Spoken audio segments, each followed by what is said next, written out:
আসসালামু আলাইকুম, সবাই কেমন আছেন? আজকে আমি আবার একটা নতুন রেসিপি নিয়ে আপনাদের মধ্যে হাজির হয়েছি।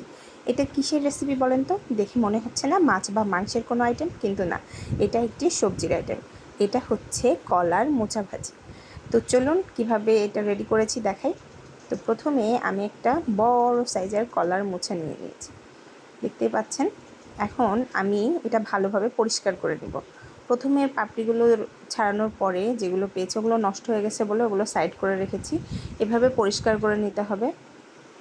আসলে এটা রান্নার প্রসেস সব কিছুই সহজ, কিন্তু এটা পরিষ্কার করতে একটু কষ্ট হয়, এটা বাছতে একটু সময় লাগে আর কি। আমি এই যে এইভাবে মাঝখানের এই যে শক্ত শিরা মতো যেটা আছে ওইটা ফেলে দিবেন, আর সামনে প্লাস্টিক মতো একটা ঠোস থাকে সেটা ফেলে দিবেন, কেননা এই দুইটা জিনিস সিদ্ধ হতে চায় না। এই যে আমার বেছে নেওয়া হয়ে গেছে। এখন একটা কড়াইয়ে গরম পানি করে তার মধ্যে লবণ হলুদ দিয়ে এটা সিদ্ধ করে নেব। হলুদ দেওয়ার সময় আমার ভিডিও নিতে ভুলে গেছি আমি।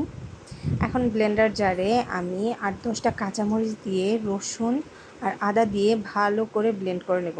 যেহেতু আমার মনে হলো মরিচের পরিমাণ কম হতে পারে, তাই একটু দিয়ে ব্লেন্ড করে নিয়ে ওটা আমি আলাদা একটা বাটিতে রেখে পরবর্তীতে মোচাগুলো, সিদ্ধ করে রাখা মোচাগুলো ব্লেন্ড করে নিয়েছি। একটা কড়াইয়ে তেল গরম করে তাতে পেঁয়াজ, রসুন, তেজপাতা, দারচিনি, এলাচ দিয়ে ভালো করে হালকা আঁচে ভেজে নেব। এরপর এর মধ্যে কাঁচামরিচের সেই পেস্টটা দিয়ে দিব। তারপর আমি এখানে পেঁয়াজ বাটা অ্যাড করছি। আমার যেহেতু পেঁয়াজ বাটাটা ফ্রোজেন ছিল, তাই আমি মশলা করার সময় ওর মধ্যে পেঁয়াজ অ্যাড করি নাই। আপনারা চাইলে একসাথে পেঁয়াজ অ্যাড করেও ব্লেন্ড করে নিতে পারেন। এরপর আমি হলুদের গুঁড়ো, লবণ আর জিরে বাটা দিয়েছি, দিয়ে মশলাগুলো ভালোভাবে কষিয়ে নিয়ে তার মধ্যে মোচা যে ব্লেন্ড করে রেখেছিলাম ওটা দিয়ে দিচ্ছি। দিয়ে ভালো করে কষাবেন। এটা আসলে দেওয়ার পরে অনেক বেশি নাড়তে হয়।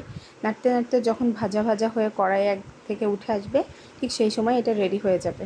আমি ফ্লেভার এবং কালারের জন্য শুকনো মরিচ অ্যাড করেছি। সবাই বাসায় ট্রাই করবেন। ভালো থাকবেন।